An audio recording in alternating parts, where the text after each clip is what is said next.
Hmm, something's not right. You'll ask yourself, what's not right? My mouse. I think I'm running out of battery, and that's not cool. That's not cool, because yeah, it's yeah. I hope I don't have to use my touchpad. Hey everyone. Cool. If you could register here, where's the link? There we go. Yeah, it's running out of battery. Shoot. Should have seen it coming. My bad. Do I have my other mouse? Nope, I don't. I'll have to use a touchpad. Hey, I'm excited for today too. Thanks, Tammy. Cool. Let's see what we can do. Did I send the link? Yes, I did. Sometimes I forget. I don't know. It's 7 a.m. for me. 7:03 a.m. It's fine. But it was pretty chill today. I didn't want to get out of bed. That's what happens. Okay, so linear regression and basically some data analysis continuing from last stream that we had.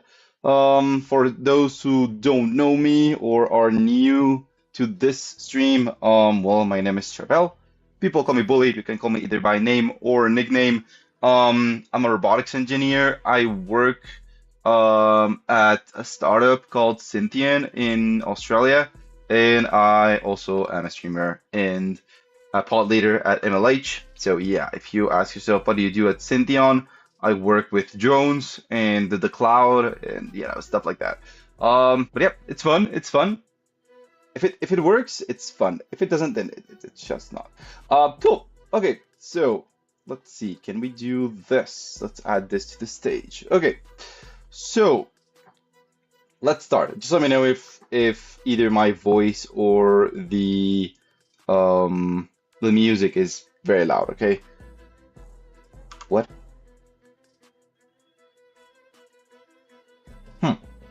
Well, that's fun. Okay, I won't slideshow. I don't know why it doesn't slideshow. Okay, cool. So linear regression and data analysis. Okay, so why do the data analysis? So if I'm someone, a regular person who doesn't really do data analysis, why should this be important for me? Well, first of all, you have to understand your data.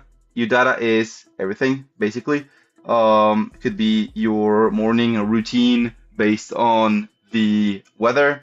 Could be if I don't know, if you have money in the stock market, then that's your data. Okay, you have to understand your data. Your money. Okay.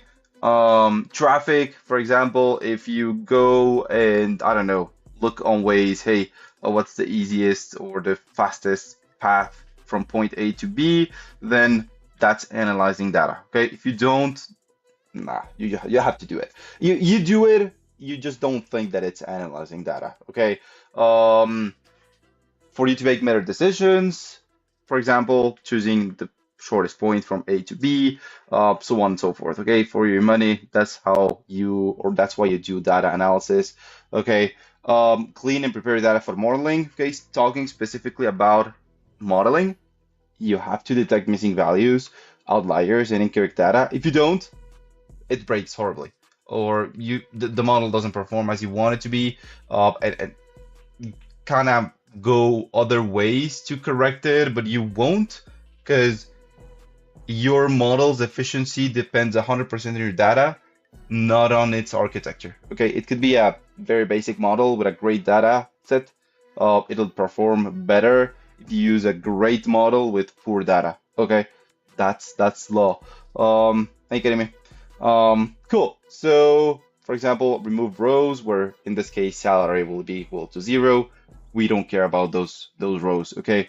Cool. Identifying relationships. So it's not only about, hey, I have a bunch of data, let's just push it in and see what happens. It doesn't work that way. Let's use some math. Okay.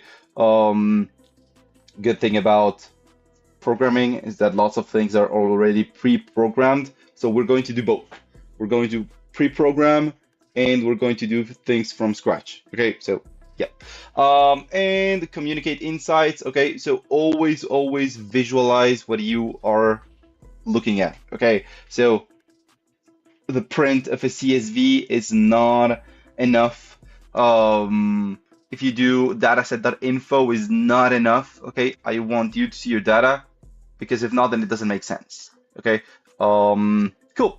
Next one is, where should you use data analysis? As I mentioned previously, in this case, we can say business and marketing. Healthcare is where we do a lot of data analysis. And depending on lots of different patients, we can get to a conclusion, and that gives us some machine learning, either data sets or models that can predict illnesses or something else. Okay, cool. Sports, everyday life, for example, personal decisions like budgeting, fitness tracking, and habits. Track your expenses and find saving opportunities. Okay, cool, awesome. Now, what's linear regression? Okay, I've been talking about this. For those who don't know, linear regression falls into the AI or artificial intelligence bubble. Okay, so let me just see. AI, ML, deep learning. Do you have the Venn diagram? Here it is. Okay, so artificial intelligence englobes a lot of things, including machine learning and deep learning. Okay, for those who don't know, machine learning is when the machine, based on errors, corrects itself. Okay, deep learning is when you have neurons. Okay, so for example, a neural network, ChatGPT, I don't know, YOLO, which is you only look once. It's a neural network that's used for computer vision, stuff like that. Okay, that falls into deep learning. Machine learning is when the machine corrects itself, but it doesn't use neurons, so it doesn't fall into deep learning category. And AI is something like a basic thing, such as you can say DFS for finding the shortest path in a maze. Okay, something that doesn't need training. It's just an algorithm that makes the computer look smart. Okay, that's AI. Okay, so we're going to work with the machine learning part, okay, which is training something based on errors. Okay, cool. Now, linear regression is basically we'll do a line with data. So we have our data, we'll do our line, and then we'll tweak the line so it fits at best every single point of data. Okay, now we're going to work with one, like, not a very high complexity line, which is just a straight line. Okay, that's why it's linear regression. It's a simple line. Okay, you can see the equation here. It's y equals mx plus b, which is the equation of the line. Okay, we're going to do that, and the best, or like the best outcome that we can get is based on the line that we're going to draw and tweak. We are going to predict. Yes, you can. I'll send it to you. I'll send it to you just right now. Based on the lines that we're going to draw, we can predict the next. In this case, either salary or house price. Okay. Cool. Let me just do anyone with the link. Viewer. Yeah, let's do commenter. Why not? I'm trusting you. There we go. Cool. My mouse is dying. No, I should have plugged it. Cool. Okay. So there we go. Nice. Okay. Yeah, it's dead. Okay. I'll use my touchpad. There we go. Cool. Okay. So this is what linear regression looks like. Okay. If you see, it's just one simple line. It's not a complex line. It's a straight line. Okay. So we don't need to add complexity, like squared or cubed or fourth or fifth. You can add complexity to it so it fits more dots, but it's not our goal. Okay, that's a more complex project. You can see that this is line. Okay, we have something called the slope. The slope is how steep your line is. Okay, so for example, if your line is a flat line, then your slope is 0. But if your was it infinite? Ooh, I just forgot. Slope in flat line, was it infinite or 0? Oh yeah, it's 0. If your line is 90 degrees, your slope is infinite. Okay, so because you're dividing over y. Okay, the slope formula, it's this one. Okay, m equals y2 over y1 over x2 minus x1. Okay, if you don't have any x values, then your slope becomes infinite. Okay, so that's when you know that you have a straight line, but you know, vertical line. Okay, cool. And theta is your angle. Okay, so based on your slope, you can do tan to the -1 of your slope, and then you get your angle. Okay, predicted value, for example, is we can put a dot just right here, and we can say, hey, based on this dot and on this line, what should the price of, I don't know, cars be? And it should give us a number. Okay, cool. Too much slides. Let's do it. Okay, cool. So by the way, you can find this notebook, the one that I'm going to use as a reference, in my GitHub. Okay, so if you look at my GitHub, you'll find a folder where it contains a Global Hack Week project, and you can find this one. Okay, cool. Okay, we're going to use Kaggle. So for whoever doesn't know what Kaggle is, it's a web page where you can find lots of data sets. Okay, you'll need a key. So the key, or the way to get the key, it's you go into your can I hit repo link? Yes, I'll do it. What is it? GitHub. Should I open GitHub like this? Maybe? Yes, there we go. Well, that's me. Let's see, profile. Yep, that's me. No dinosaur. Cool. Nice. Okay, not a lot of activity. I should do some more open sourcing. Cool. Okay. So this is data. This is Kaggle again. Okay. If you go to settings and then you go down, you can see there's a create new token in the API part. Click on that. Download the JSON, and that's the JSON that I'm going to use. Okay. It's usually called Kaggle.json. If you have it with another name, or it downloads with a different name, don't worry. We'll just tweak a little bit of code. Okay. Cool. So let me just open my cheat sheet because I don't remember. And nice. So we start with exclamation point, which basically tells Collab, hey, I want you to use Bash. I don't want you to use Python in this cell. Okay. Give my iPad some minutes. There we go. So it should be pip install Kaggle. Okay, and then in the same one we can do make dir, which is make a folder, okay, in Bash with how do you do this? It's called yeah, I don't know how to do this thingy in my keyboard, so I'll copy paste it. I think it's called tilde in English, but yeah, that's it. Okay, so copy paste that .kaggle. There we go. Yeah, it's the tilde. Yeah, but I don't know. As far as I know, it's Alt 4. Doesn't do anything. Yeah, thank you. Thanks for sharing. Thanks for sharing it, because people sometimes FN4. I don't know. I don't know how to do it. Today we're hacking Kaggle. Yes, we are. Okay.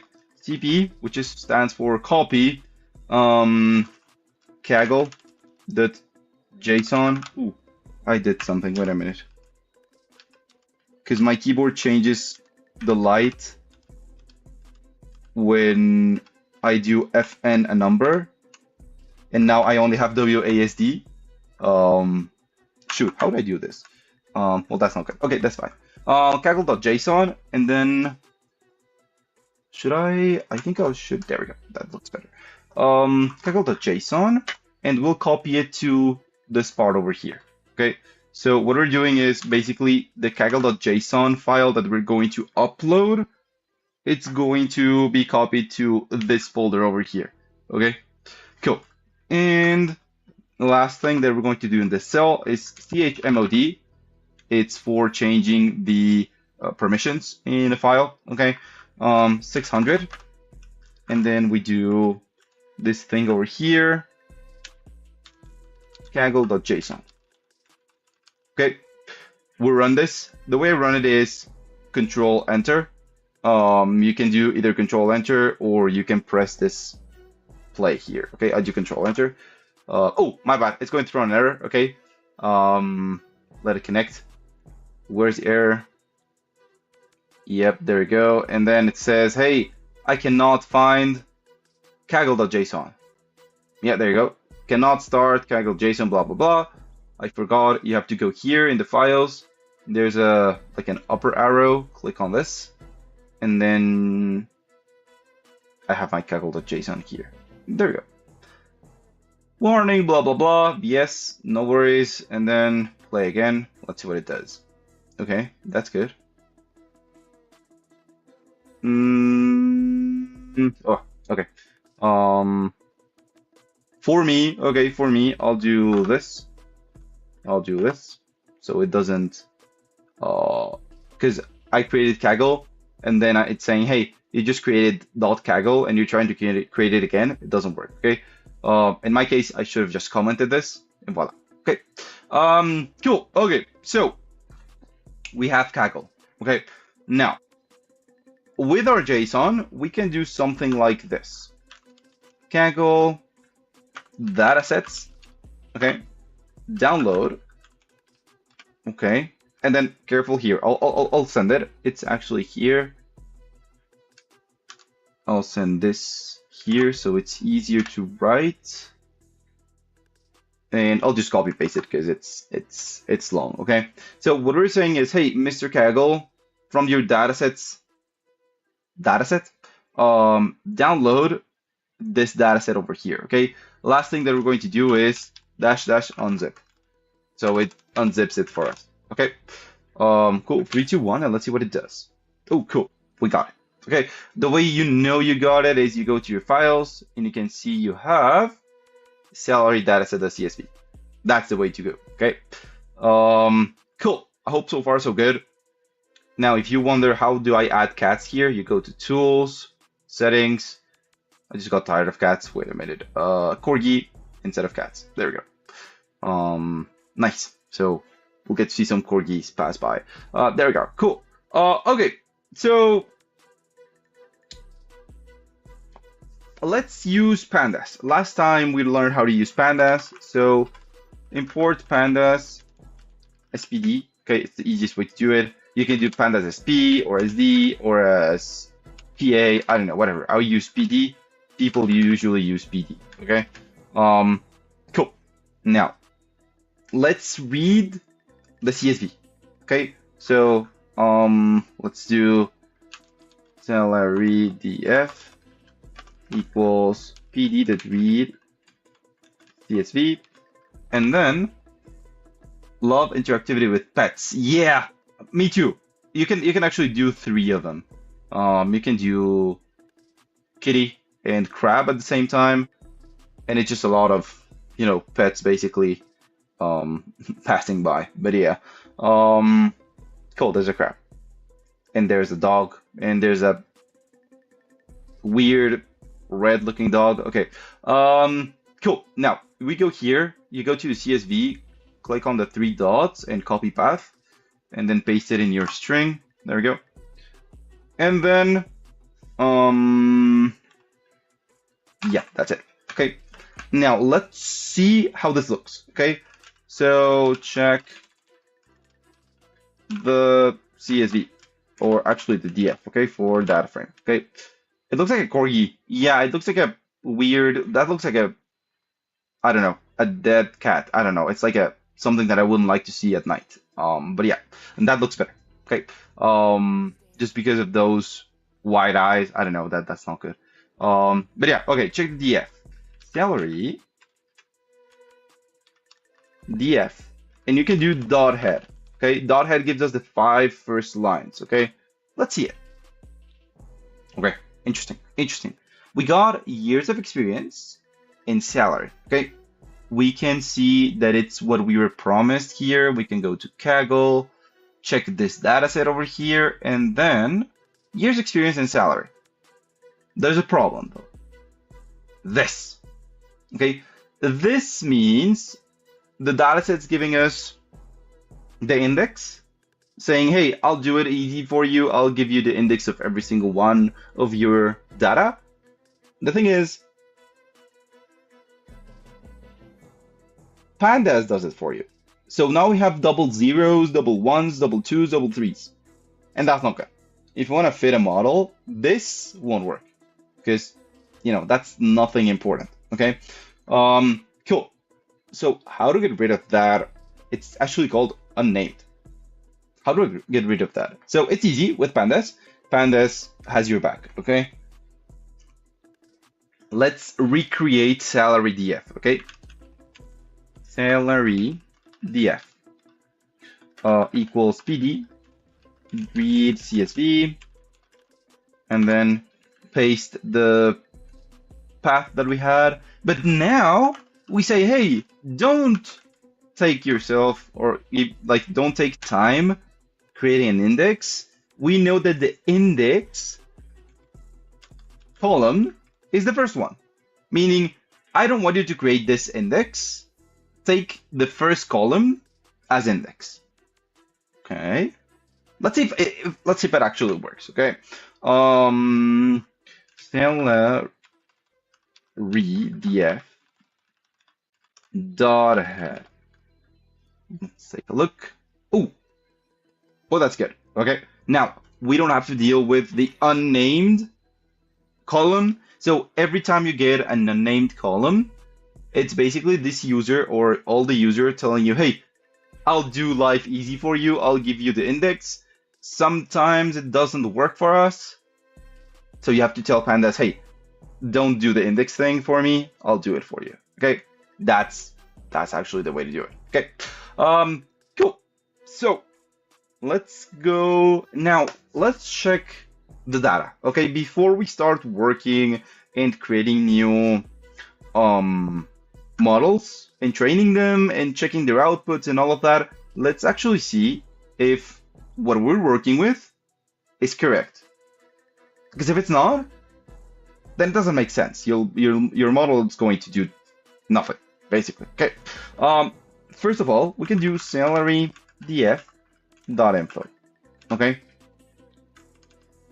So with this, we can get, hey, it's a data frame object. Yep, that makes sense. We have 30 entries. Okay, careful with this. We only have 30 entries. You can check it here. 29 from 0. Okay, so 0 plus, we're counting 0, so it's 30. 0 to 29 here. Data columns, we have 2. We have years of experience and we have salary. Okay. From these two, 30 are not null, and the other one, 30, is not null. What does this mean? It means from all of your data, everything is a number. Okay, it's a float 64. Means it's a floating number. It's a decimal point number. Okay, this is good. If you have 30 entries with 29 not null, it means one of your rows has a null inside of it. That goes out. Okay, it doesn't work for us because we cannot relate nothing to a number. And no, it's not 0, because it means, for example, in this case, it could mean, hey, years of experience has, I don't know, 2.3 years of experience, but means 0 as salary. That doesn't make sense, right? So we get rid of nulls. In this case, we don't have nulls. Okay, cool. Nice. And you can see the memory usage. Okay, careful with the memory usage, especially when you're working with computer vision. Your datasets are loaded into RAM. It means if you load 5 gigabytes of datasets into your RAM and you have 8, then you're screwed, basically. Okay, so careful there. Cool. Nice. So let's see. you can get some interesting data that we're going to probably not use, but I want you to learn it. Okay, if you do salary dot describe, it's actually salary df. You can see it is okay. We have a count of 30 things in years of experience and 30 things of salary. We have the mean, which is the sum of the years over the years. Okay, same thing for salary. The standard deviation, the minimum of both, the maximum of both. What's the 25%, the 50%, and the 75%? Okay. In this case, we're not going to use this much statistics, but it's always good to know. Okay. Cool. So we checked if something was null using .info. Let's do it another way so it's more direct. Okay, it's a more targeted null hunting. Okay, so we can do salary df dot is null parentheses dot sum. Okay, we're basically saying, hey, Mr. Salary df, everything that is null, I want you to sum it and give me the number of nulls.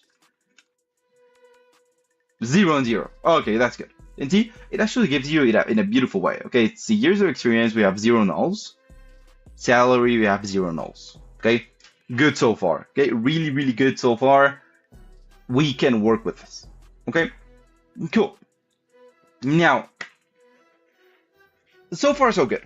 So far we have something that doesn't have corrupt data, something that looks good, looks it doesn't look sketchy, right? Let's just go with Kaggle. It doesn't look bad. You have 1.2 years of experience for $39,000 of salary. I don't know. I'm guessing it's like someone, I don't know. I'm not from the US, but I'm guessing that's regular money. I think it's good money for 1.2 years of experience.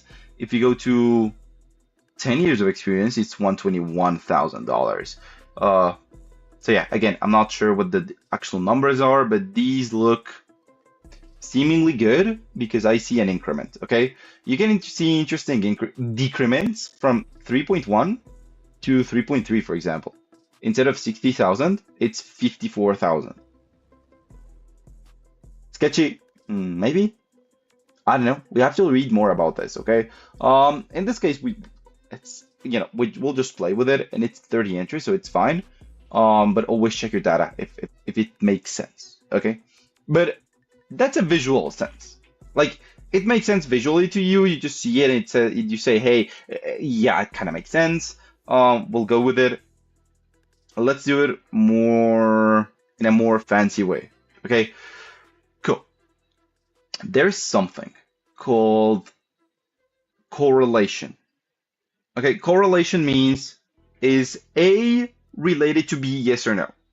Okay, for example, we can say, is a Prius related to Toyota? Well, yeah, 100%, right? There is not another car named Prius from a brand outside of Toyota. Okay, same thing for, I don't know, for whatever. Okay, Star Wars, it's 100% related to Disney. Okay, there is nothing outside of Disney that's Star Wars, as far as I know. I don't know if Disney acquired a whole Star Wars, but yeah, let's say it did. Okay, that's what we were looking for. So there's a mathematical way to see this. Okay, it's not because I see it that it makes sense. Is that if mathematically it makes sense, then it makes sense. If not, then even if it looks good, it doesn't make sense. Okay, cool. So we have to import something called Seaborn. Okay, import Seaborn as SB. Okay, nice. Now we have to get the correlation. The correlation again means the formula or the mathematical way to see if something is related to some other things. Okay, and we can do C salary df dot correlation. Okay, numeric only equals true. Okay, means we won't have any strings. Don't worry, Mr. Seaborn. It's fine. Okay. Cool. Now, you're probably asking yourself, what's that?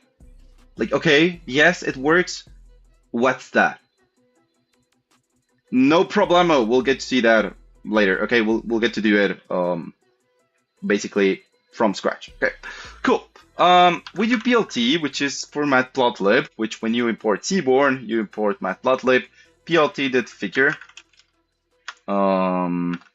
fig size equals 10 times 8. Okay, maybe I shot myself in the foot there. Import matplotlib.pyplot as PLT. Okay, yeah, I probably imported MATLAB before. Cool. Let's see, and then we do something interesting. We'll say, hey, Seaborn, I want you to do a heat map. What's a heat map? Let's take a look at it, okay?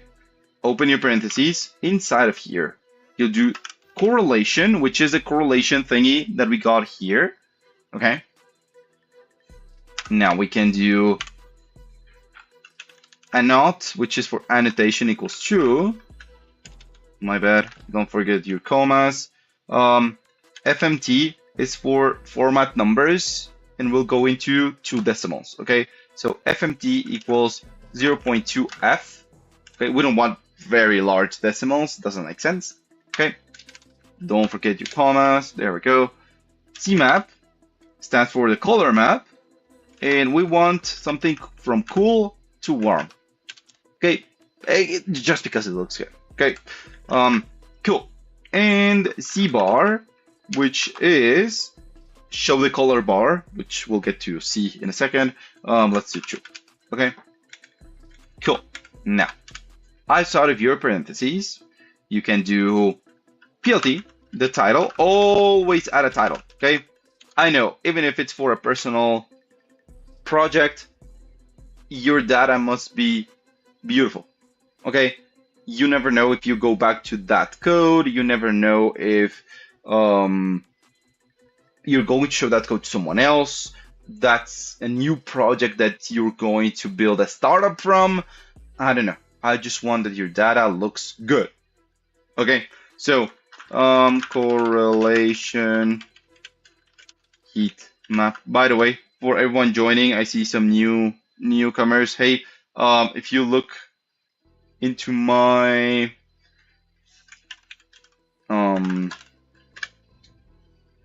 GitHub, you can find the actual template that I'm using, which is the linear regression template. And yeah, you can follow me there. Okay, cool. Okay, nice. And let's do a font size. Why not? Font size equals 16. Okay. Last thing, PLT dot show 3 to 1. Oh, this is interesting. Actually, I'll do open image in new tab so it looks a little bit better. Okay, there we go. Cool. What's this? Like, yeah, what? Like, it looks good, red and blue and colors and what? Cool. Diagonal from top left to right bottom is the clashing. Let's call it the clashing classes. Okay, so in this case, years of experience. You can see it here. Should I zoom a bit? Maybe I should. Maybe like this. Yeah, it's better. Yeah. Okay, you can see years of experience will be 100% related to years of experience. Okay, we're saying, hey, is 1 related to 1? Well, yeah, it's the same number, right? 2 is related to 2, same number. Okay, same thing's happening. Years of experience is totally related to years of experience.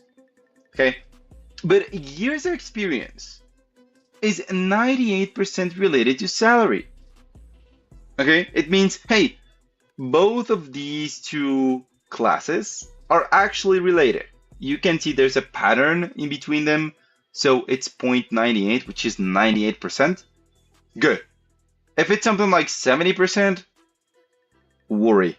I wouldn't work with that. I would look for a different data set or check if you have nulls or you have weird numbers. Yeah. But if you're working with something that's not really related, AI cannot find a pattern. Okay. AI is not a magician. It's simple math. Okay. And if math cannot find a pattern, it doesn't work. Okay. So again, check the diagonals. Diagonal always have to be 1. Okay. Salary related to salary, well, yeah, it's 1. Yeah. Salary related to years of experience is 98. Okay. It's the same thing. What we want from this is a very, very, very small correlation map. You have a lot of different correlation maps, which are way bigger. Okay. This gives you a representation of what's related to what and what's not related to what. Okay. There's something called confusion matrix. We won't use it this time because it's not related. But in a confusion matrix, this looks different in a way. Okay, so this is a confusion matrix. Okay, so you can see, for example, class 0 is totally related to class 0. Okay, class 1 is related to class 1, 2 to 3 to 3. Okay, but it's in a different way because this is your truths and this is your predicted. It means, hey, the AI predicted lots of zeros as zeros, no errors in the others. But you can check AI, the predicted ones. AI try to predict ones as 8. Okay, in this case, okay, but lots of ones as ones. Okay, so you have to probably tweak your data and see, hey, which are the 8s that are being confused as ones? Okay, and you kind of manually tweak that. Okay, but this looks good. Okay, but always the diagonals are your truths. Okay, hey, hello. Cool. Okay, so far so good. This makes sense. I hope it makes sense. It doesn't confuse. And by the way, the C bar, it's this. Okay, this color bar right here, which tells you, in this case, we have like the smallest number is 98. So, you know, it's going to be from 98 to 1. But sometimes you have numbers as low as 0.01. So you get different heat maps. Okay. In this case, it's pretty like 2 colors and that's it. Okay. Cool. So far, so good. Okay. Now remember, I said you can play with your data as much as you want. You can do whatever you want with it, but I want you to see it. Okay. Looking at it like this or like this is not enough. Okay. You have to see your data. Okay, so let's see it. Okay, cool. So salary dot frame equals, oh, actually dot plot, df dot plot. Cool. Now x is my years of experience. Oh, years experience.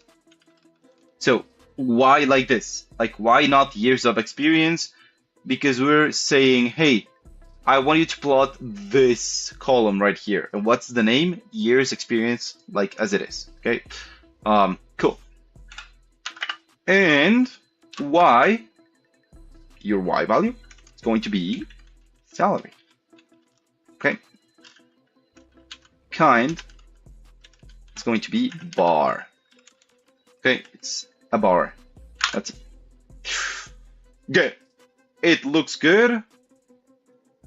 Horrible. Okay, what's this? Right? Like 1.202. This is horrible. Okay. But it kind of shows you where you are, how your data is, and you can see a trend, right? You can see that 1.2 years of experience has $40,000-ish of salary. And then if you go to, I don't know, 3.1 years of experience, you have $60-ish thousand of experience. Interesting enough, you can see that from 4 years to 4.1, there's a decrease. I don't know if this is accurate. The data is like this. So yeah, I don't know why, but something interesting because it adds noise. Noise in your data is good, so it's not perfect. Okay, the world isn't perfect, sadly, so your data cannot be perfect. Okay, cool. Now let's get rid of this. This is horrible. Okay, this just looks like junk. We'll do some pandas here. We can do salary df in years experience. Okay, equals salary df. Okay, same thing, years experience dot round to. Let's just round it, okay? Because we know that these numbers right here are followed by zeros. So if we round it to 2 decimals, it'll get the first 2, okay? Nothing weird. In this case, it should be 8.3, 8.8, for example. It doesn't make sense to have 8.2999999. Okay, why? Okay, cool. And let's do again salary df dot plot x equals your years experience, y equals your salary. Oh, my bad. Kind equals a bar. Cool. Let's see how it looks now. Okay, that's good. Okay, yeah, that's looks better. Okay, that makes sense. This is just not visually good. This is visually appealing, so this is the go-to. Okay. Now you might think, hey, if you do this, you're actually messing with the data. Yes, but you know, there's not a big of difference between 1.2 and 1.202. Like the difference is nothing basically. So yeah, in this case, it's okay. Okay, just careful when tweaking with your data because you can lose information. Okay, cool. Now. Okay. The bottom, or like the goal of this stream, is to do linear regression. Okay, so we wanna use this data to predict new data. Okay, for example, we have up to 10 years of experience. What happens following the trend? What happens if we have 20 years of experience? Like, how much money should I make? Okay, so we can predict that. Okay. Let's do it. Yep. Okay, cool. So before going into that, okay, remember our heat map? Okay, this is the heat map. We used one line of code. This one. Okay. Even if it's easy, it always, you know, you always have this feeling of, hey, what's happening in the background? Like what did Python do? Okay, let's do it ourselves. Okay, let's find the actual correlation between both of them. Okay, before that, correlation formula. There we go. That's your correlation formula. Okay, it looks horrible. It looks good. Okay. Trust me, it looks good. Okay, this is your correlation formula. Okay, it says R, which is the correlation variable, stands for the number of repetitions of everything. Okay, so 30 in this case, times the sum of X times Y, which should be probably like salary times years of experience minus the sum of salaries times the sum of years of experience. Okay, over the square root, and you can follow this. Okay, you can see it has an interesting similarity with a vector. If you remember vectors, then you can find the direction of a vector using this lower part. Okay, so it's kind of, I don't know, math is 100% correlated. Okay, cool. Let's do it. Okay, let's do it. Let's actually do copy image here. Interesting thing about collab is you can do text, you can paste the image, and voila, it should load. There we go. Cool. Do it so we can follow it, okay? Nice. So let's do a function, okay? So def for a function, get r, and then we need two variables, x and y. Okay, that's given. We know n. N is the length of x or the length of y. In this case, it's 30 because it's the length of your dataset. Okay, so that's easy. Cool. Always, always, always is what I like to do when I create new functions in any programming language, is add some comments to it. Because if not, then if I go back to the code, then I don't know what I'm doing. Okay, in this case, can we do linear regression with this data?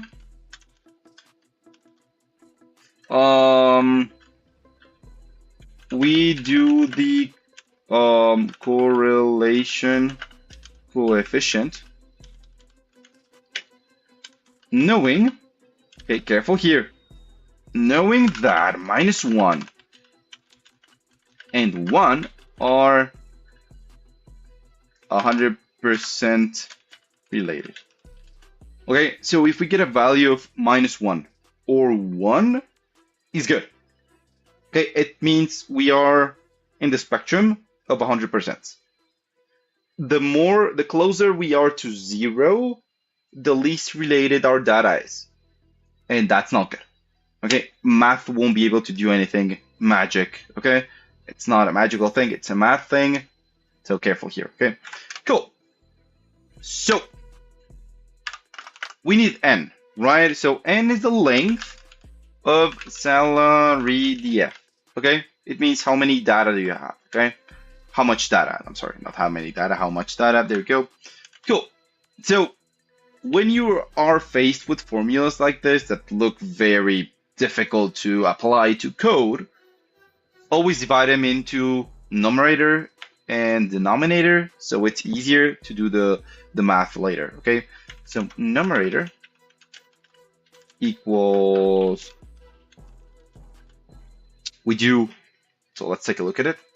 We do n times, I always do parentheses, and times the sum of x times y. Okay, so far so good. Careful, because this n is multiplying this part over here, not the entire top part. Careful. Okay, so we add the parentheses there, and then outside of parentheses minus the sum of x times the sum of y. Okay, and why the parentheses here? Because if you don't add this parentheses, I think Python doesn't follow the mathematical laws, which is you multiply first and then you subtract. So just in case, we do the parentheses.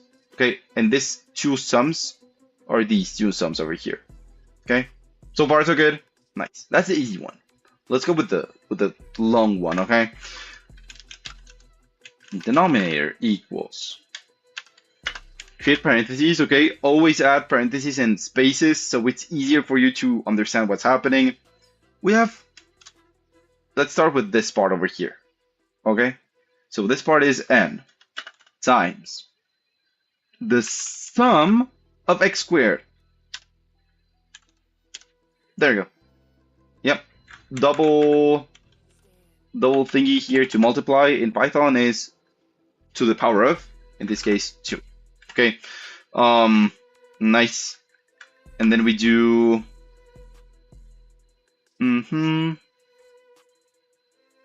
minus, okay, oh shoot, my bad, minus the sum of x, and this sum I want it squared. Careful with this part. It's not the same squaring everything and then summing it, rather than summing it and then squaring it. Be careful. Okay, cool. Now, why n is multiplying this whole thing? If you can see, you have brackets here. It's multiplying this whole thing. Okay, now this whole thing times new parentheses, spaces, please, n times the same thing for y. Okay, so n times the sum of the sum of y squared minus sum of y squared. Okay, careful here, add the parentheses, just in case. Okay, I think I just added, there we go, cool. So let's just review it. Okay, let's see if it works. N times sum of x squared, n times sum of x squared minus sum of x squared. Okay, sum of x squared, now same thing, times n times sum of y squared, there it is. Okay, and then minus sum of y squared. I think I have to do it like this, sum of y squared. Cool, so far so good. Nice. Easy. Good. R equals numerator over denominator. See, as easy as it is. Okay, if we know if there's an error, it'll be divided into either here or here. If you add this whole formula to here, then debugging it makes it like more complicated. Okay, cool. Divide and conquer. Okay, always remember that. Return R. There we go. Okay, it doesn't do anything because we haven't called this function yet. So let's do it. Print get R for salary df. Okay, we can do it like this. Years experience.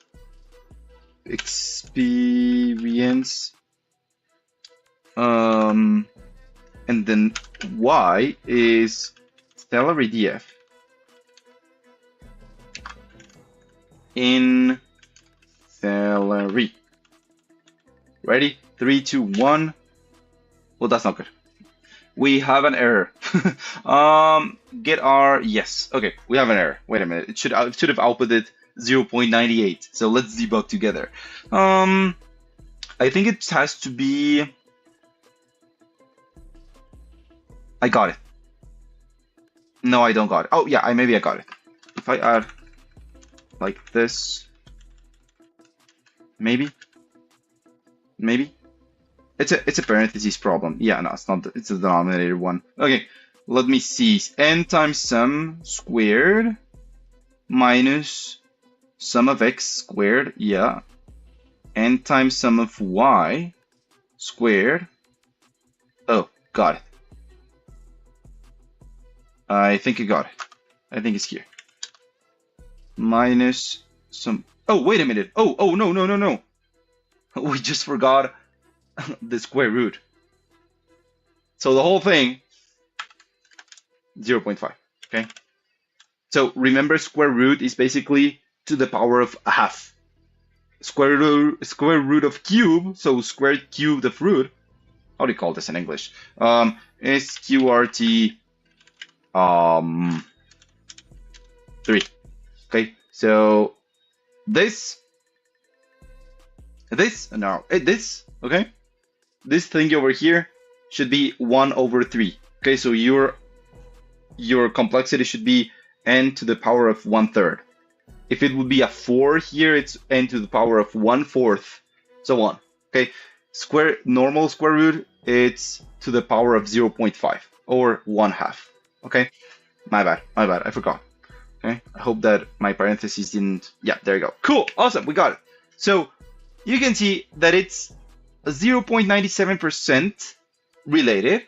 If we go to our heat map, you can see it's the same, 0.98. The thing is, here we said, hey, I wanted to format it to 0.2f. Let's do 0.4. Maybe it gives us the right number. Oh, there we go, 0.9782.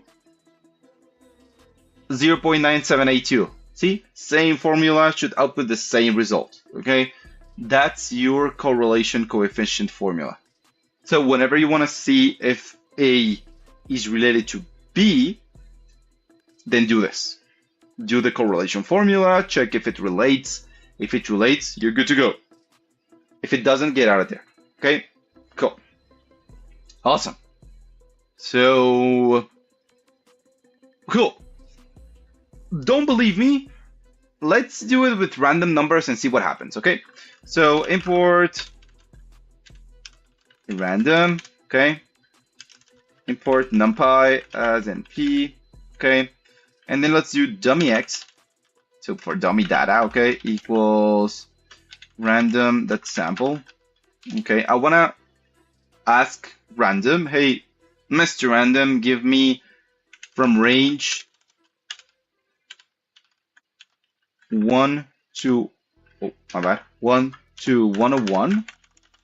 Okay, I want you to give me 100 numbers. In actually 30 numbers between 1 and 101. Okay, same thing for y. Dummy y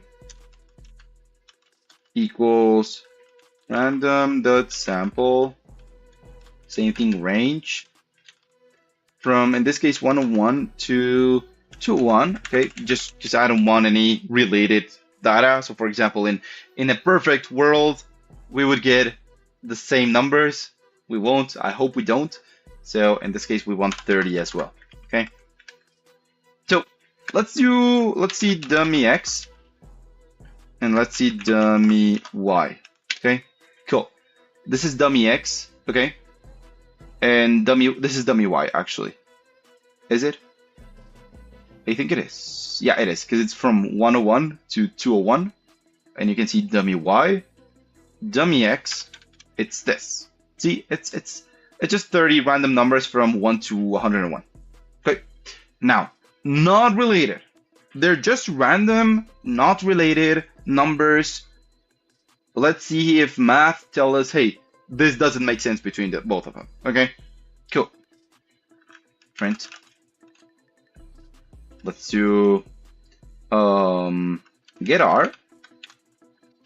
Dummy x should be your x value. Dummy y should be your y value. This won't work, and I'll show you why. Ooh, that's not good. It says, don't run away from errors. Let's read the errors together. It said, hey, I cannot multiply sequence, okay, by non-int type list. What this means is, hey, random.sample, let's actually do type here. If you do type, dummy x, you can see it's a list. But we are trying to multiply in this way lists. Let's do it in a more mathematical way so that Python understands what we're doing. We'll do easy np.array. This transforms it to a numpy array, which is mathematically accepted by Python. Okay, np.array, and that should do a trick. See? Now, remember I said numbers closer to 0 are not related. 0.07. These two numbers are not related. Or these two lists or classes or whatever you want to call them are not related at all. Nothing.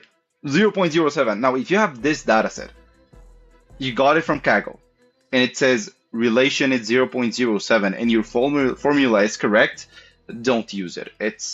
They just probably random everything and uploaded it. Okay, so always careful with the data. Cool. If you have any questions, just let me know on the chat. Okay, but nice. Okay, so good, really good. So we'll do linear regression. Now we have the green flags to do linear regression. We got relation. We don't have null data. Everything looks good. Okay, let's do it. We can do it in two different ways. First way is the easiest way. You just call the function, and the function does the math for you, and voila, and we're going to do it the old-fashioned way, which is doing it from scratch. Okay, let's start. First of all, remember I told you I wanted to see your data. I also want you to see your data correctly. Even though this makes sense, when you're doing linear regression, you don't use a bar. You use something called scatter. Okay, this is how it looks. Salary df dot plot x equals here's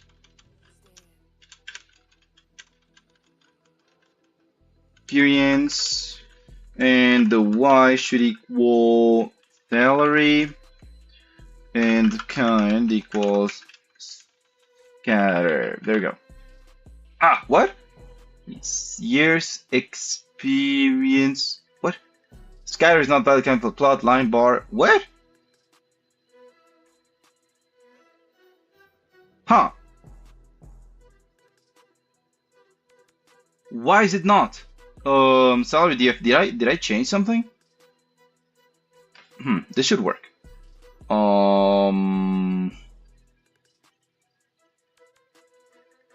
What the heck? No, this should work because my template works. Salary df. Any ideas? Salary df dot plot years experience. Why the salary? But if you can plot a bar, you can plot a scatter. It's the same thing. What? What was it? What? Oh, my bad. It's scattered with not non-capital S. Yeah. Yeah, that's what happens. If you go to, okay, yeah, that's funny. If you go to tools and you go to settings and you go to miscellaneous, you can have some modes. So for example, I just want a crab. So save. And you will have crabs. I don't know. I'm pretty sure it was an internet Google that said, I have the greatest idea of my life. And if I would be Google, I would have given it a job just because that's great. Okay, but yeah, I don't know, it's fun. You don't expect it. It's just a crab passing by sometimes. But yeah, that's how you like activate your animals. Cool. Okay, nice. So yes. Let's see, interesting question. In your calculation, np.array, dummy y, you mentioned it's acceptable by math data structure, right? So without np.array, dummy y is basically a list. So it won't work for math operation. Exactly. Yeah. So you're trying to say, hey, I want to do this kind of math, but with something called a list in Python. A list in Python is basically an array. It's a point, like everything points to the next one. Okay. So it's in your memory. It's like one slot after the other after the other. That's how Python looks at it. If you do np.array, it has two parts of it: the array and the numbers. And let's see it actually. Can you do it maybe here? Could you dummy.y? Is it .info? No, it's yeah. Dot shape. Dot shape as like this? No. Is it? How was it? Wait a minute, I forgot. NP array shape.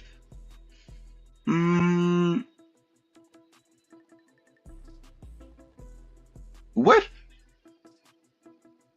Wasn't that what I was doing? Dummy y dot shape. Oh yeah, because it's not. Yeah, there we go. Okay, so see, it says list object doesn't have attribute shape. Okay, now let's do this dot shape. Okay, this should work. There we go. Cool. See, so you can see that a list doesn't have a shape. It means it doesn't have dimension. In a math way. Okay, in programming way it does. It says the length, but it doesn't have the actual shape. So you can see it as a malformed rectangle, okay, that doesn't have any borders, okay? If you do np array, it says, hey, this is an array. I have 30 numbers, and I know the exact numbers that are inside. It makes sense. It's how Python looks at it. It's like, probably the example would be if you see a book, okay? Python looks at the book as the cover only, but np.array takes into account every single page of it. Make sense? So if you say, hey, I wanted to create a summary from the book, Python would say, hey, I can't do it because I'm just looking at the cover. But NumPy says, I got you. Here are the whole number of, or here's the content of the book. Make sense? So that's how np.array works. I hope it makes sense, because you're doing this type of math. So you're multiplying, you're elevating to the power of 2. And if you want to do it directly like this, either you use a for loop and then you do every single one of them, or you use np arrays. And that's the easiest way to do it. Make sense? I hope it makes sense. But yeah, cool. That's a good question. Nice. Okay, so because I think just to answer the question, maybe A and then B plus C and D, SD. There you go. See, that's what plus in a NumPy, I'm sorry, in a normal Python string list would look like. Okay, so see, it creates a new string. Oh, my bad. What's wrong with me? It creates new lists. Okay, so the mathematical operation won't work because it doesn't look at the actual values of it. We can actually try with numbers. We do 1, 2, or 1, 3, and then we do 2, 4. It doesn't take into account the actual inside of the list. It just says, hey, list plus list is a list. And you cannot do that. For example, if you do this, well, that doesn't work because it doesn't take the actual inside of the list. It's just like the cover of the list. Makes sense? I hope it makes sense. Good. Okay. So let's see. So what's the next step? Is my iPad turned off? Okay. Give me a second because my cheat sheet is not working now. Should work any second now. Should I change my iPad? I don't know. They're pretty expensive. It works good. It's kind of old. It's like 8 years old, but it does the job. Yeah. Okay. So let's see. We were in the scatter. Okay. Let's do linear regression. Okay. Easy way to do it. Okay. Import mat. Oh, we got matplotlib. That's okay. Import from SciPy, which is a very common data science AI library that we use in Python. Import stats. Okay, cool. So we have to set the x and y values. Okay, let's do it easy way. I'll do this. Set x and y. Okay, so x equals salary df in years experience. Y equals, please use spaces, don't be weird. Salary df on salary. Okay, that's our x and y. Okay, cool. So we have to draw the linear regression line. Okay, SciPy does it for us. Okay, so we got the slope, intercept, RP, and standard error, std error equals stats dot line reg, like this, x and y. Okay, let's take a break. what the heck's going on? Slope, intercept, R, P, standard error. All of these are given by the linear regression function attribute from stats from SciPy. Okay, cool. Now you can see, remember the slope is the actual steady. It's the like the, it's not the angle, but it's what gives you the angle from a line. Okay, if the formula is x2, no, I'm sorry, it's y2 minus y1 over x2 minus x1. Okay, so you take 2 points, you get the slope. Okay, cool. You have the intercept, could be x and y intercept. Okay, the R, I think R is the correlation thingy. P, I'm not sure, and the standard error is like the error that you get from this iteration. Okay, cool. Now, we have to draw the line. Okay, now we got the information of the line. Let's draw it. Okay, so we can do def line in x. Okay, now let's remember the line equation. Okay, line equation equals y equals, actually let's do this, y equals mx, you can use places, plus v. There we go. That's the line equation. Okay, now m is the slope, just in case, and yeah, that's it. Okay, so we can do return slope times x plus intercept. Okay, so slope, which is your m, okay, times x, which is this one over here, plus the intercept, which is b. Okay, standard error do. Ooh, that's a good question. Standard error is your is the error that you get when you do something like linear regression or basically training an AI agent. Okay, it looks like this. STD error. This is okay.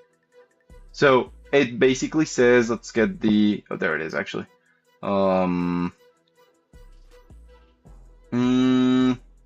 It's the standard deviation over the number of samples. Okay, the deviation is how spreaded the information is. Okay, over the number of samples. Okay, that's what the standard error does. We won't use it, but yeah, it's used in stats a lot. Okay, what you use in AI is something called the mean squared error, or the MASE, which is the mean absolute square error. Those are errors that you can see and check, hey, it's getting things wrong in a good way, like it's unusual wrong, or it's too much wrong. Okay, basically. Okay, cool, nice. So let's see. We returned, yes. So let's make the model. Cool. Model equals a list of mapping every single line to the x. Okay, and then plot. Okay, let's plot it. PLT that scatter. Same scatter. Okay, x and y. But now we're going to add a line. PLT that plot x value, and the model is our y value. Okay. Equals green. Okay, so we know that the x won't change, but the y is based on the model. Okay, because the x is your usual, in this case it's the years of experience, and the y is the thing that'll change, which is your salary. Okay, cool. Lastly, it's PLT that show. Should we add titles? I think we should. PLT the title. First, I don't know, linear regression in Python. And we do salary versus years of. There we go. Let's see how that looks. It looks good, does it? What linear regression does, it takes every single dot in account and creates a line that tries to be in the center of the whole dots. Okay, in this case, it's impossible because it's a straight line. Okay, you can add more complexity to the line and the line can pass through every single dot. But if you do that, that's bad. That's called overfitting. It means new data won't fit. Okay, in this case, the line looks good.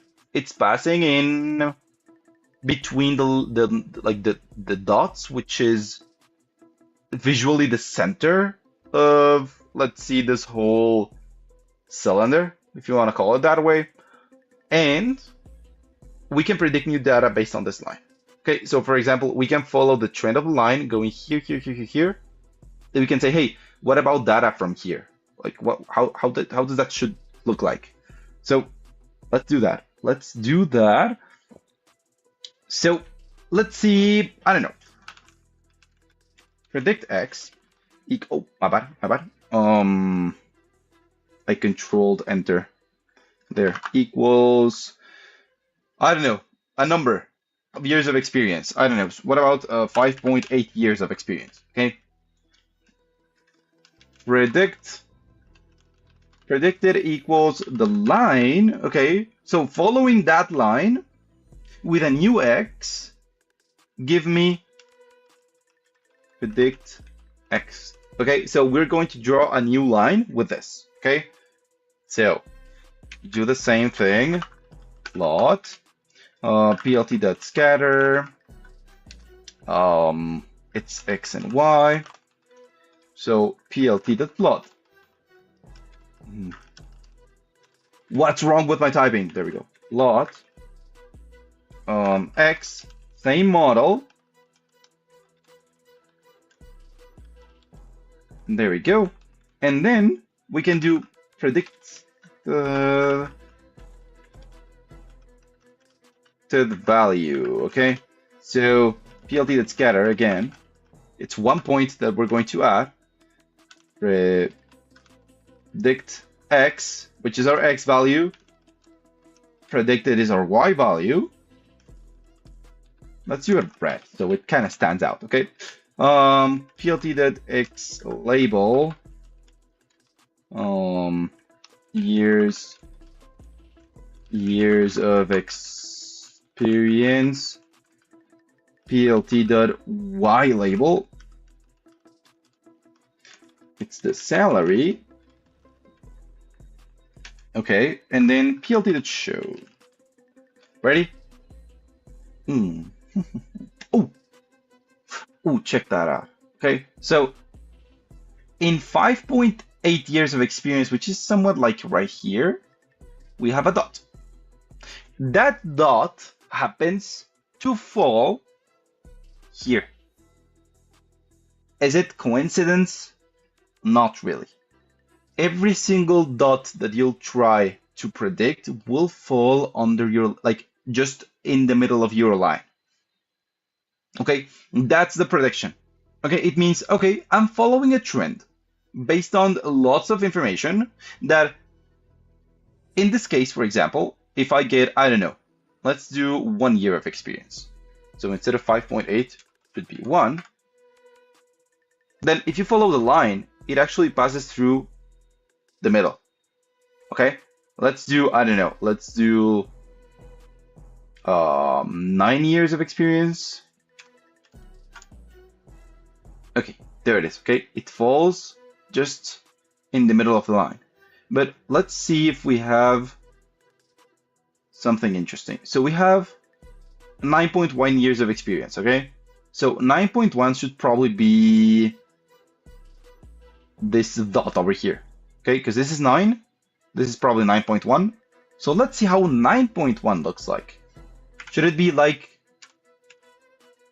the data frame or different?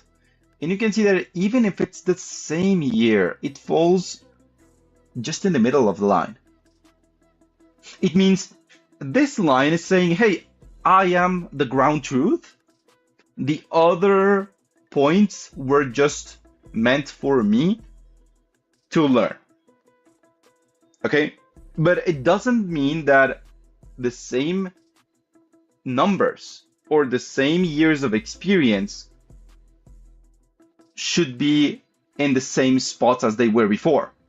Now it's saying, hey, instead of 9.1 here, with my linear regression, I can say that it falls here. Okay, so for example, we can see, let's print predicted, okay? Predicted, okay? Cool. So for 9.1 years of experience, it says here, hey, I think that it should be $110,000 of salary. Let's go up and see right here. Let's see if we can find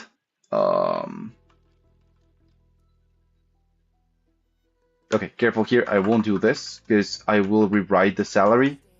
I won't do it here. I'll do it just under it, okay? Just right here. Because I think I have other code there that I'll rewrite some things. So yeah, sorry, the F. There we go. So let's see if we can find 9.1. It's 105,000. But our linear regression says 110. It's not that linear regression is wrong. It's that based on the other dots, that's what we found out. Okay, running out of time. Let's do linear regression from scratch. Okay, cool. Lots of typing. Okay, careful. Water, and let's start class. Linear regression. Okay, cool. Now definite. I'm typing a little bit fast, okay, but I'll explain everything, okay? Don't worry. And it is your, I think it's called the creator. No, it's, shoot, I forgot the name. But for object-oriented programming is what is called at first, okay? It's a function that's called at first, and it creates your object, okay? So everything in Python inside of an object has to have something called a self. It's a pointer to itself, okay? Cool. Learning rate. Yeah, that's it. Yeah, thanks. It's a constructor. Yeah, there you go. Yep, that's the one. Cool. It's your constructor, okay? Convergence tolerance equals, bear with me, I'll explain in a second, 1 minus, it's actually 1e minus 6, okay?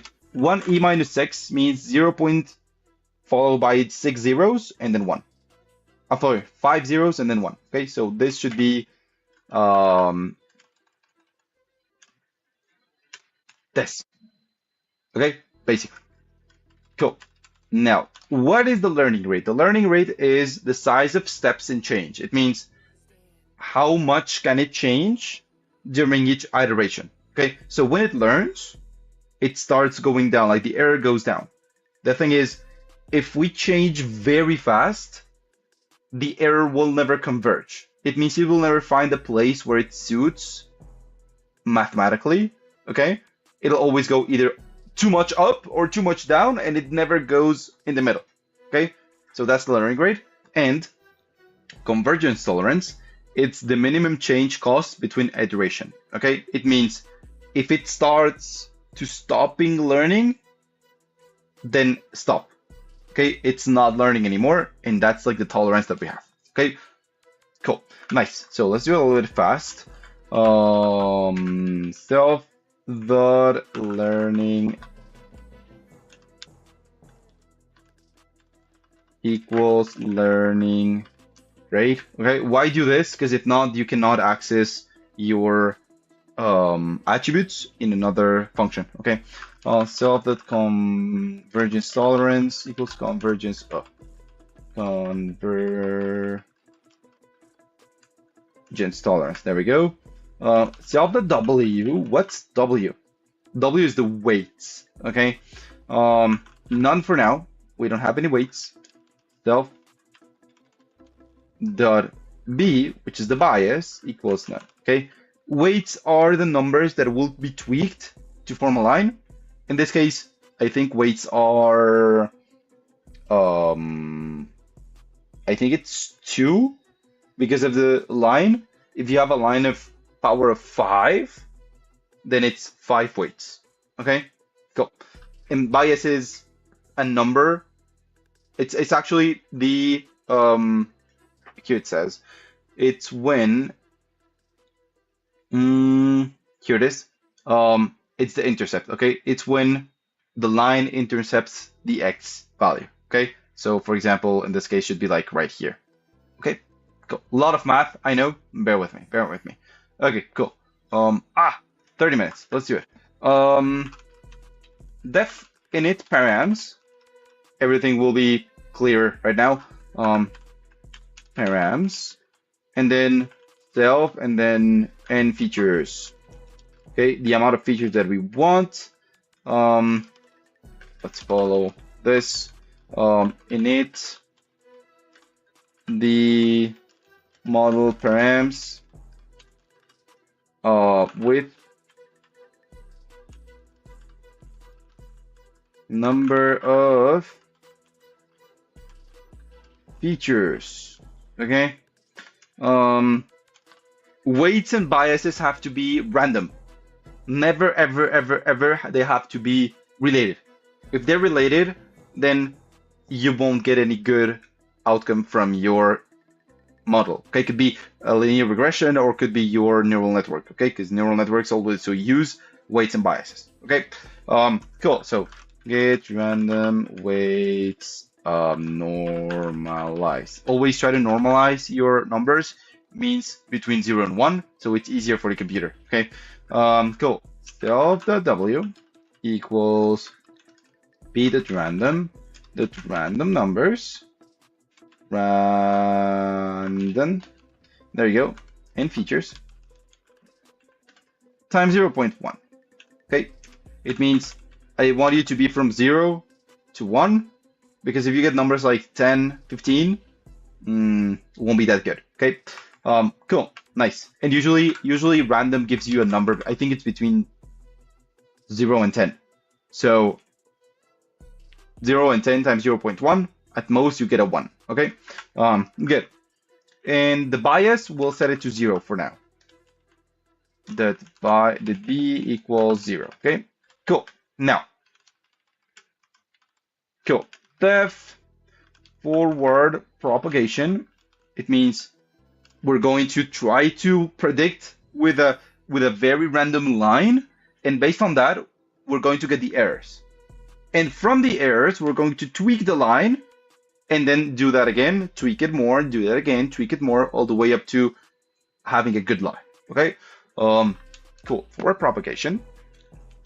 Remember self, and now we have x. Okay, x is going to be your x values. Okay, we're going to try to predict y. Okay, cool.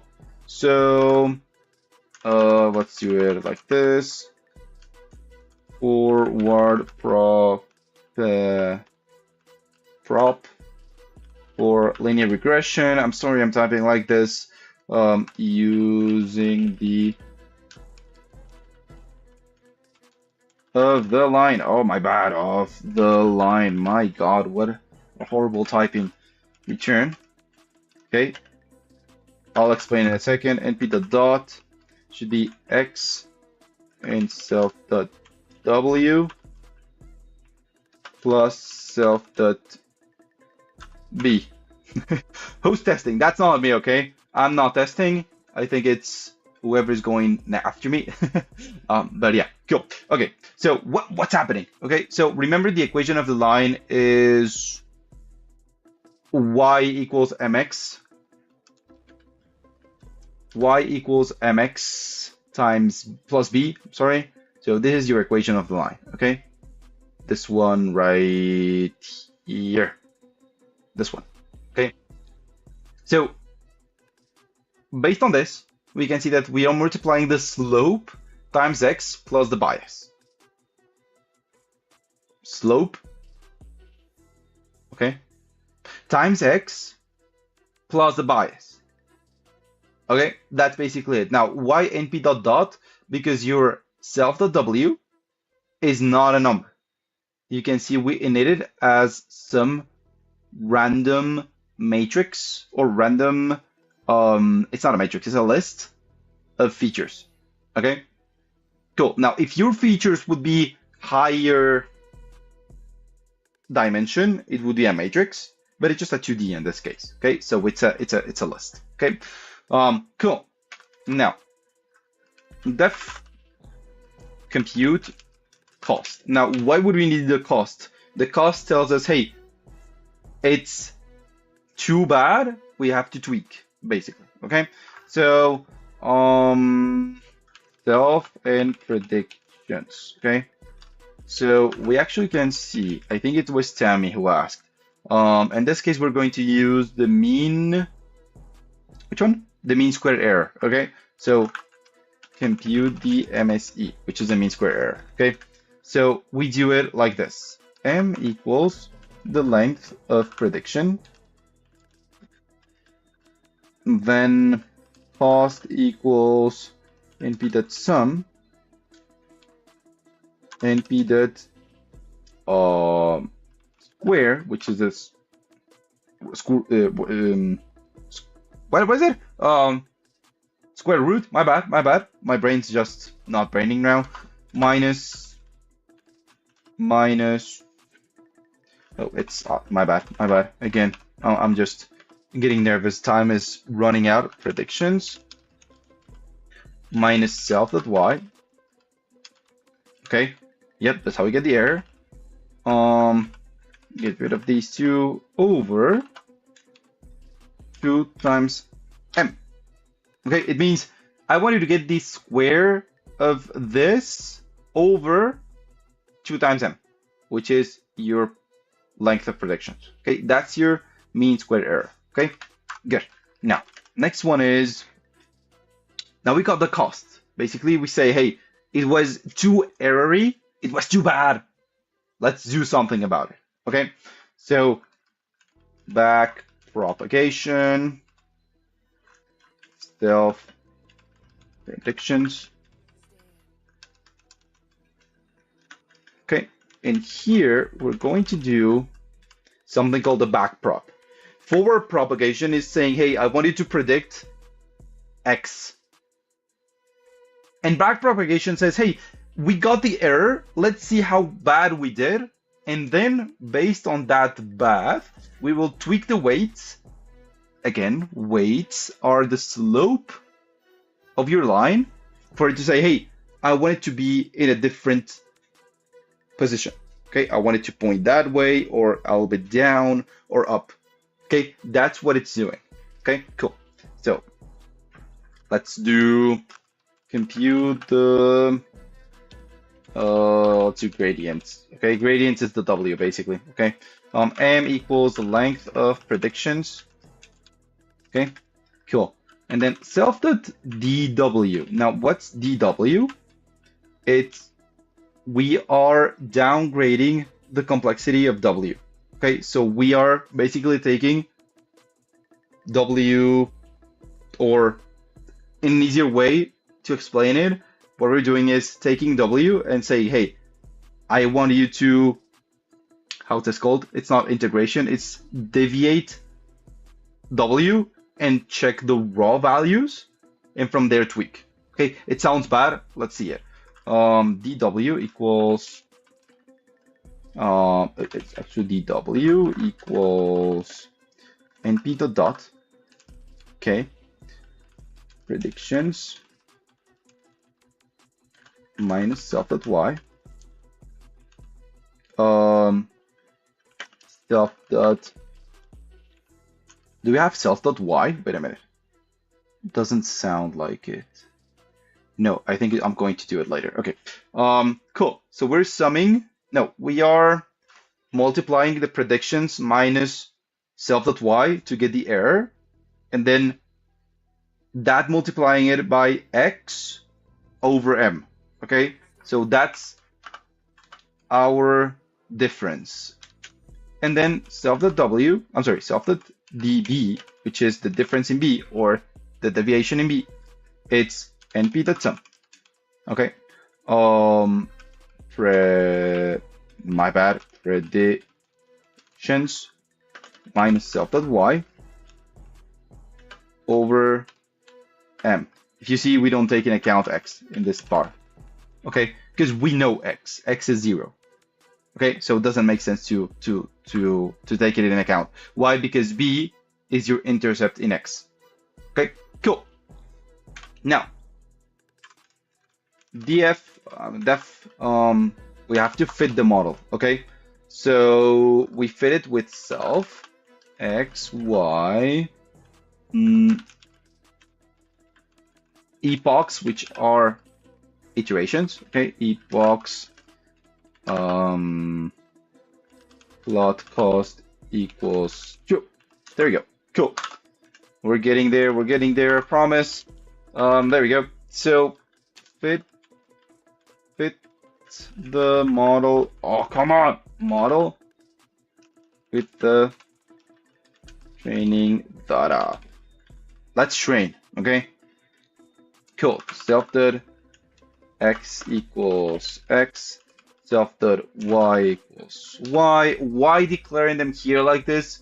Because we're using them here too. Okay, so to make it accessible to everyone, do it like this: self.x, self.y. Okay, cool. Then self.init params in x.shape 1. Okay, we get the first shape, costs equals this. Okay, bear with me, we can do it. For I in range epochs. There we go. So we will do it n epoch time. Okay, so we'll do it, if epochs are 10, we'll iterate 10 times. Okay, predictions equals self-dot forward prop with x. So we say, hey, I want to predict with x. Okay, there you go.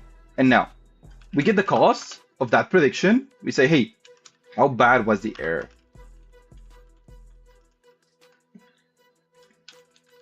Based on the predictions. Okay, and then self-dot back prop predictions. Okay, so we do after the forward, after the error, we see, we tweak. Okay, and then self.w minus equals will say, hey, I think we have to tweak uw. Self.learning rate times self.dw. Okay, so we're getting the difference of the error, and then we subtract that to self.w.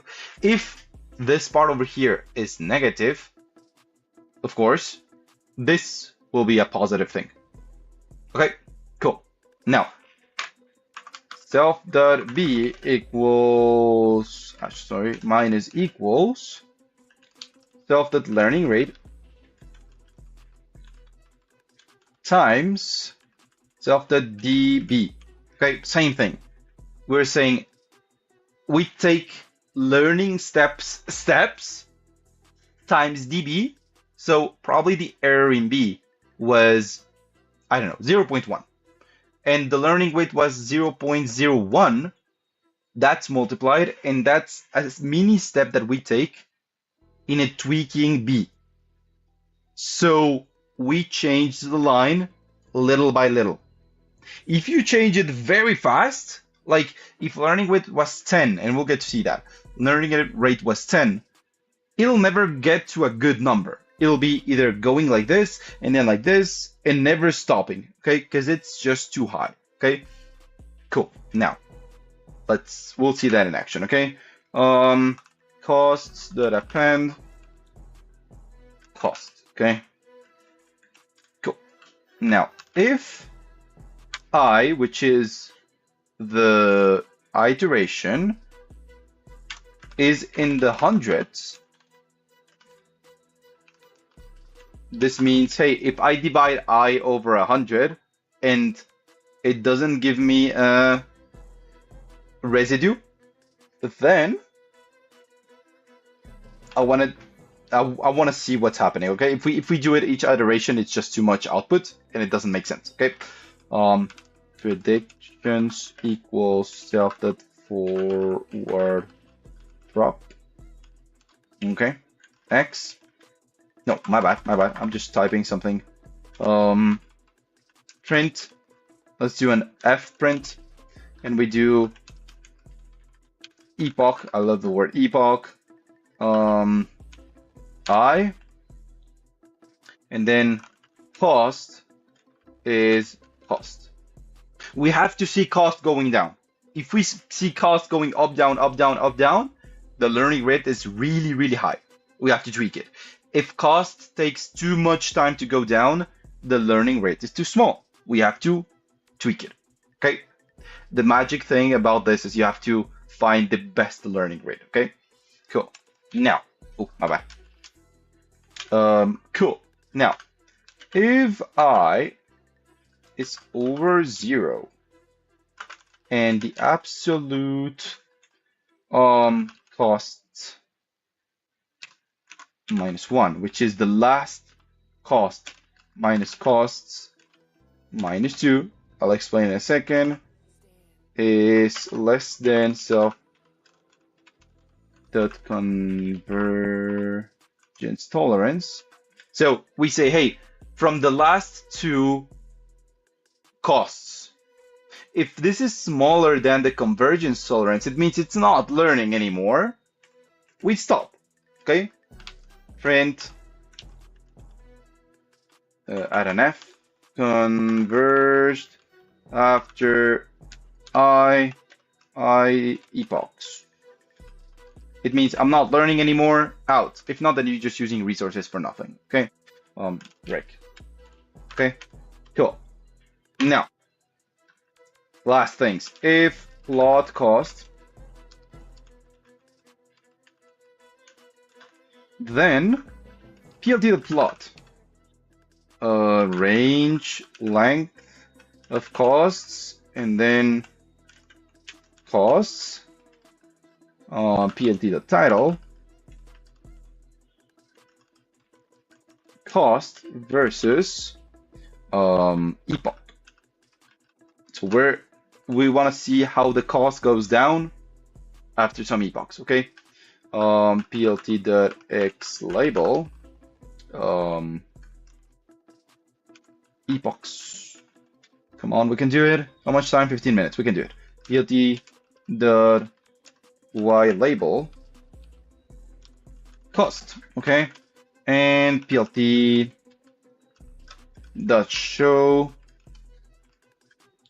And then if we want to predict this, okay, self and then x, but this is out of, is it inside? Yes, it is. Okay, cool. And now return for self.forward propagation with x. Okay, voila, that's it. Ready? I'm pretty sure we'll have an error. It always happens, okay? Let's do x equals np.array. The x that we had here, this one right here. Oh, right here. This one, okay? So we're going to do arrays of this and this with NumPy, because if not, then we'll get to this. Okay, we're going to try to do math with lists, and that doesn't work. Okay, cool. Let's see. And same thing for y equals np.array with y. Okay. Everything has to be reshaped to a 2-dimensional. When you do np.array, it's a 1-dimensional. We want to add a new one. Okay. So we do x.reshape. Actually, x equals x.reshape minus 1, 1. Why? Okay, why? I get it. Okay, let's see it first. Why that shape? See, it has just one dimension. We want to add a new one. And what this line of code does, it says, hey, in this X, I want you to add in the last dimension, which is here, 1. Is this for beginners? Yes, but we are 12 minutes away from finishing. But you can find my this whole notebook in my GitHub. Just look for the Global Hack Week folder, and you can find the linear regressions team. Okay, cool. Nice. So if we reshape it again, and then we see X the shape, oh, we got a new one. Okay, good. Now we have to do this because if not, we'll get an error. Okay, easy. Now, cool. Next thing is we have to create a model. Okay, model scratch. That's how I call it. Call it as you want. Equals linear regression in 0.01. That's going to be our learning rate. Okay, we'll test different learning rates and see how they react. Model scratch dot fit. Our X, our Y. 10,000. Let's do. Can we do 10,000? Maybe. Ready for the errors? 3, 2, 1. By the way, these are epochs. Okay, the iterations. Okay, 3, 2, 1 errors. Yes, I love it. Oh, great. List doesn't have a thing called append. It's append. I think it's here. Yeah, there we go. Thank you, Python, for noticing before running. There we go. Are we going to get errors? I'm pretty sure we're going to. Yes, I love errors. Unsupported type for non-type and non-type. Okay, where? Okay, that's not good. Epoch, scratch fit, XY. Did we run this? XY. We didn't do it, did we? Oh, maybe? Nope. Okay, I don't know what's happening. I'll do something that's probably a little bit of cheating. I'll go to my cheat sheet and copy the whole thing because I don't have time to debug right now. But yeah, you can find, by the way, you find that cheat sheet that works on my GitHub. Okay. Cool. This should work. This should work. This should work. Ah, cool. Okay. So you can see iteration, we get the hundreds. Okay. You can see the cost kind of going down or not. Or yes. See that? It went from 3 to the power of 9 to probably 0. Okay. So this is good. This is what you have to see. Okay. Let's try to predict something real quick. Okay. I'll just do something that's not good. Okay. I'll just copy paste some code because we don't have enough time. Okay. Cool. Okay. So let's try to predict here. I'll explain the code. Okay. Preds equal model scratch dot predict. Remember, we created a predict function here. See this? Okay. It's a forward propagation only. Okay. And we do the scatter that we usually do. Okay. Label data, color blue, and let's see how it looks. See, this is our scatter. This line was drawn by our class, which is here. Okay. I think this line really looks like this one. Okay, that's linear regression. Now, let's do something not very good. Let's do learning rate to 10. That's gotta be awful. Okay, it's not even. It's not even a number. Okay, see, the error just went flying. 1E303.